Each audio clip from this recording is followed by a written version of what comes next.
Hello बच्चों, मैं अभिषेक Chaudhary paradise family में आप सभी प्यारे बच्चों का बहुत बहुत स्वागत करता हूं। और मैं लेकर आया हूं मोशन का एक लास्ट लेक्चर। लास्ट तो कह सकते हैं या ना भी कहें, क्योंकि इसके बाद एक लेक्चर और आएगा जिसमें मैं आपको स्पेशली ग्राफ बताऊंगा। लेकिन आज के इस लेक्चर में मैं आपके लिए लेकर आया हूं हमारी मोशन की इक्वेशंस के बारे में। जैसा कि आपने पढ़ा होगा कि मोशन की 3 इक्वेशंस होती हैं। पहली v is equal to u plus a t, second s is equals to ut plus half at square, and the third one is v square is equals to u square plus 2as। Sir ये equation सुनी तो है, याद भी कर लेते हैं, लेकिन एक्चुअली सर इनका जो डेरिवेशन आता है वो बड़ा परेशान करता है, हम बड़ा कंफ्यूज रहते हैं। तो आज मैं आपकी सारी कंफ्यूजन को एक साथ खत्म कर दूंगा, बस लेक्चर में जुड़े रहिए और ध्यान से देखिए। तो जैसा कि मैंने आपको बताया कि आज का जो हमारा टॉपिक होने वाला है that is equation of uniformly accelerated motion, जिसमें पहली इक्वेशन जो होती है that is v is equals to u plus a t. Second equation की जब हम बात करेंगे then s is equals to ut plus half a t square. और अगर लास्ट इक्वेशन की हम बात करेंगे that is v square is equals to u square plus 2as। और अब बारी है इन इक्वेशंस की वेरिफिकेशन, यानी कि इनके डेरिवेशन। तो ध्यान से देखिएगा, हम शुरुआत करते हैं फर्स्ट इक्वेशन ऑफ मोशन, ठीक है ना। कैसे शुरुआत करेंगे? First equation of motion. कुछ बेसिक इंट्रोडक्शन आपको बताते हैं। मान लीजिए हमारे पास एक ऑब्जेक्ट है जिसका मास है m1। इसका मास क्या है? m1, सॉरी मान सकते हैं, कोई दिक्कत नहीं, सॉरी की नीड नहीं है। इसका मास है m1, या ये कह लो इसकी इनिशियल वेलोसिटी है दैट इज u। इस ऑब्जेक्ट की इनिशियल वेलोसिटी जिसकी हमें मेनली जरूरत पड़ेगी दैट इज u। अब हमने क्या किया, ये ऑब्जेक्ट अपना एक्सीलरेटेड मोड में, एक्सीलरेटेड मोड में मतलब इसकी इनिशियल वेलोसिटी अलग होगी और फाइनल वेलोसिटी अलग होगी, और इसकी फाइनल वेलोसिटी को हम मान लेते हैं v। एक ऑब्जेक्ट जिसकी इनिशियल वेलोसिटी u और फाइनल वेलोसिटी v। अब ये u से v तक पहुंचने में इसने कोई ना कोई डिस्टेंस ट्रेवल की है कि नहीं की है? बिल्कुल की है। इसने जो डिस्टेंस ट्रेवल की होगी, जरा ध्यान से देखिएगा, हम मान लेते हैं इसने जो डिस्टेंस ट्रेवल की दैट इज s। इस s डिस्टेंस को ट्रेवल करने में टाइम लगा t, और चूंकि ये एक्सीलरेटेड मोड में थी तो एक्सीलरेशन था a। मैं रिपीट कर रहा हूं, सारी बातें ध्यान से देखिएगा। सबसे पहले हम चर्चा करते हैं, हमारे पास एक ऑब्जेक्ट था जिसकी इनिशियल वेलोसिटी u थी, फाइनल वेलोसिटी v थी। दोनों के बीच में जो एक्सीलरेशन हुआ दैट इज a। दोनों से मतलब अलग अलग ऑब्जेक्ट नहीं, मैं वेलोसिटी की बात कर रहा हूँ। u से v तक जाने में एक्सीलरेशन हुआ होगा ना, दैट एक्सीलरेशन इज a। यहां से वहां तक जाने में जो डिस्टेंस ट्रेवल की दैट इज s, और s डिस्टेंस को ट्रेवल करने में जो टाइम लगा दैट इज t। और ये इसके इंडिकेशन है, जिसमें v से हमने रिप्रेजेंट किया है फाइनल वेलोसिटी को, u से रिप्रेजेंट किया है initial velocity of the body, a से रिप्रेजेंट कर रहे हैं एक्सीलरेशन, t से टाइम और s से डिस्टेंस कवर। चलिए शुरुआत करते हैं हम अपनी फर्स्ट इक्वेशन ऑफ मोशन। अच्छा, आपने एक्सीलरेशन का फॉर्मूला पढ़ा था। एक्सीलरेशन इज इक्वल टू क्या था? चेंज, एक्सीलरेशन को a से लिखा, और फॉर्मूला क्या था? चेंज इन वेलोसिटी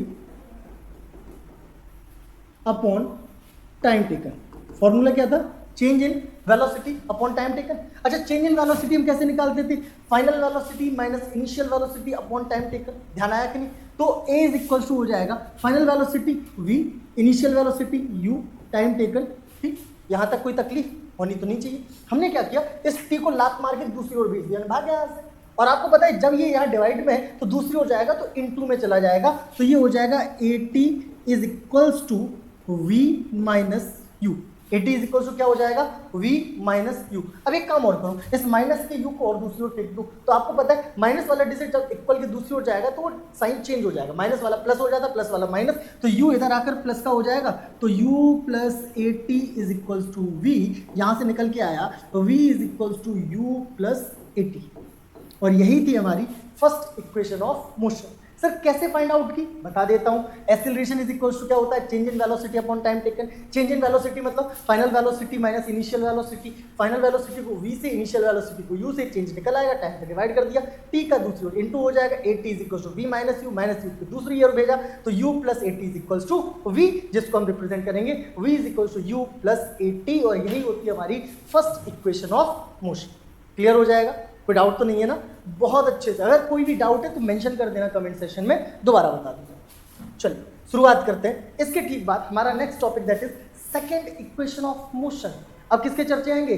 मोशन की सेकंड इक्वेशन के, और सेकंड इक्वेशन में भी कुछ चीजें हमें सिमिलर मिलने वाली है। पहला ऑब्जेक्ट जिसकी इनिशियल वेलोसिटी u, इसकी फाइनल वेलोसिटी v, यहाँ तक जाने में एक्सेलरेशन a, यहाँ से यहाँ तक डिस्टेंस जो कवर की दैट इज s डिस्टेंस को कवर करने में टाइम लगा t, और ये हम पहले से जानते हैं जो इसका रिप्रेजेंटेशन क्लियर हो जाएगा। अब शुरुआत करते हैं हम सेकेंड इक्वेशन के डेरिवेशन की।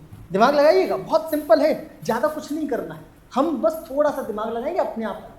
अच्छा एक चीज़ समझिएगा, हम शुरुआत करते हैं यहाँ पर वेलोसिटी को किससे रिप्रेजेंट करते हैं? v। वेलोसिटी का फॉर्मूला क्या था? Displacement upon time taken. तो यहाँ से हमें जो फॉर्मूला मिला था तो v is equals to s upon t, यही तो फॉर्मूला था, v is equals to s upon t, मतलब कितना डिस्प्लेसमेंट होगा कितने टाइम में होगा उसी से वेलोसिटी निकल आएगी। इसको दे देते हैं हम इक्वेशन नंबर 1। यहाँ तक कोई तकलीफ होनी तो नहीं चाहिए। इसके ठीक बाद अब हम बात करते हैं एवरेज वेलोसिटी की, और एवरेज वेलोसिटी का सर फॉर्मूला हमने पढ़ा था initial velocity plus final velocity by 2। पढ़ा था कि नहीं पढ़ा था? बिल्कुल पढ़ा। सर ये वो तब था जब वो वेलोसिटी एक सडन चेंज हो रही है, मतलब दो ही वेलोसिटी थी, या फिर वेलोसिटी यूनिफॉर्म रेट में चेंज हो रही थी, वेलोसिटी यूनिफॉर्म रेट में चेंज हो रही थी, तब निकल के आया था ये, ध्यान करना। तो एवरेज वेलोसिटी के लिए हम ये भी निकाल सकते हैं u प्लस वी अपॉन 2, और इसको मान लेते हैं इक्वेशन नंबर 2। कोई दिक्कत? अब देखिए by the equation first and second, आपको पता है ये भी वेलोसिटी है और ये भी वेलोसिटी है, और जब दोनों ही वेलोसिटी है तो s upon t is equals to u plus v upon 2 लिख सकते हैं कि नहीं लिख सकते? लिख सकते हैं कि नहीं लिख सकते? बिल्कुल लिख सकते हैं सर, बिल्कुल लिख सकते हैं, क्योंकि ये भी हमारी वेलोसिटी है, ये भी हमारी वेलोसिटी है, तो ये दोनों आपस में एक दूसरे के समकक्ष हो जाएंगे, इक्वल हो जाएंगे। अब अभी हमें याद है हमने फर्स्ट इक्वेशन पढ़ी थी v is equals to u plus a t. अगर यही वैल्यू हम उठाकर इस v की जगह पर रख दें, किसी को कोई तकलीफ होनी तो नहीं चाहिए, नहीं है ना तकलीफ, तो रख देते हैं। तो देखो s अपॉन टी जैसा का तैसा, u अपनी जगह जैसा का तैसा, और v की जगह हमने रखा u plus a t divide by 2। Clear हो जाएगा? आगे बढ़ाओ इसको, u plus u 2u, happy birthday to you. अब हैप्पी बर्थडे वाला नहीं है, ये 2u है, प्लस में क्या रहेगा 80 डिवाइड बाई 2, और यहाँ क्या रहा s अपॉन टी। अब एक काम करते हैं, इसको हम थोड़ा सा साइड में मैनेज कर लेते हैं तो समझ में आ जाएगा। इसको हम दोबारा से यहीं पर सेम डिट्टो यही कॉपी कर लेते हैं। चलो आ जाओ, बस सॉल्व कर लेते हैं इसको, कर ले। अब क्या करना है, इस t को दूसरी ओर भेज देते हैं सर, इनटू में चला जाएगा, तो क्या होगा 2u में पहले t का इंटू होगा तो 2ut, प्लस t का 80 में इंटू होगा तो 80 स्क्वायर अपॉन 2 हो जाएगा सर, बिल्कुल हो जाएगा। अब इस 2 को दोनों से सेपरेटली डिवाइड कर दो, तो 2ut upon 2 plus 80 square upon 2 हो जाएगा, बिल्कुल हो जाएगा। देखिए अभी ये कंबाइन था, दोनों को हमने अलग अलग दे दिया, बात एक ही है। अब क्या करना है, इस 2 से ये 2 कैंसिल हो जाएगा, तो बचा क्या, s is equals to ut, और ये 1/2 और ये 80 स्क्वायर, इनटू में है तो इसको 1/2 80 स्क्वायर लिख सकते हैं, और यही होती है second equation of motion. I hope कि आपको अच्छे से समझ में आ गई है इस सेकेंड इक्वेशन ऑफ मोशन को हम कैसे क्लैरिफाई करेंगे। तो देख लीजिए एक बार, मैं इसको रफ कर रहा हूँ और मैं दोबारा से आपको ये पूरा सेशन दिखाने वाला हूँ, जरा ध्यान से देखिएगा, बड़ा मजेदार टॉपिक है और इक्वेशन बहुत इंपॉर्टेंट भी है। तो देखिए जैसा कि मैंने आपको बताया था by the definition of velocity, और सबसे पहले वेलोसिटी के अकॉर्डिंग हमने क्या पढ़ा था, velocity is equal to distance upon time that is s upon t, बताया था, बिल्कुल बताया था। नेक्स्ट देखिए एवरेज वेलोसिटी का फॉर्मूला क्या था, initial velocity plus final velocity by 2, मतलब u प्लस v बाई 2। अब क्या किया, दोनों को हमने सिमिलर मान लिया, तो s upon t is equal to हो जाएगा u प्लस वी अपॉन 2। कोई प्रॉब्लम होनी तो नहीं चाहिए थी, यहाँ तक अगर कोई दिक्कत है तो बता दीजिएगा, हम दोबारा बता देंगे आपको। चलिए अब क्या करना है, इस v की वैल्यू रखेंगे, क्या रखेंगे, u प्लस ए टी। तो देखो by putting the value of v is equal to u plus a t in equation first, और इक्वेशन फर्स्ट में जैसे हम वैल्यू रखेंगे तो u ये अपनी जगह पर, v की जगह पे u प्लस ए टी और s अपॉन टी जैसा कर तैसा। अब u प्लस यू 2u, तो देखिए क्या हुआ, u plus u 2u plus 80 by 2। अब t का इधर इंटू कर देंगे तो क्या हो जाएगा, t का सबसे पहले 2u में इंटू तो 2ut, फिर t का इंटू 80 में तो 80 स्क्वायर बाई 2। चलिए तो फाइनली हमें क्या मिला था, s is equal to 2ut plus 80 square by 2। अब क्या करेंगे, दोनों में 2 को सेपरेट कर देंगे, सेपरेट कर देंगे तो क्या निकल कर आएगा, 2ut upon 2 plus 80 square upon 2, इस 2 से ये 2 कैंसिल, तो हमें फाइनल इक्वेशन मिलेगी s is equal to ut plus half 80 square. I hope कि आपको second equation of motion clear हो गई है। अगर इसमें कोई भी डाउट है तो जरूर बता देना बेटा, मैं बता दूंगा बिना टेंशन के, ठीक है। अब हम चर्चा कर लेते हैं हमारी final equation of motion, that is third equation of motion, v square is equal to u square plus 2as। तो शुरुआत वहीं से करेंगे जहां से फर्स्ट और सेकंड की हुई। देखिएगा ध्यान से, एक ऑब्जेक्ट जिसकी initial velocity u, final velocity v, और फाइनल वेलोसिटी के साथ क्या आने वाला है, दोनों के बीच का एक्सेलरेशन a। अब हम बात करेंगे दोनों के बीच के डिस्टेंस की, डिस्टेंस दोनों के बीच की कितनी है s, और s डिस्टेंस को कवर करने में जो टाइम लगा है दैट इज t। क्लियर हो जाएगा। चलिए अब हम चर्चा कर लेते हैं इसी में, तुरंत की तुरंत हम चर्चा करेंगे कि अब हम फाइनल इक्वेशन को कैसे रिप्रेजेंट करने वाले हैं। अभी हमने कुछ पढ़कर आए थे, कुछ कॉमन है, v is equals to u, sorry v is equals to velocity is equals to displacement upon time. पहली इक्वेशन ये थी, कोई दिक्कत नहीं।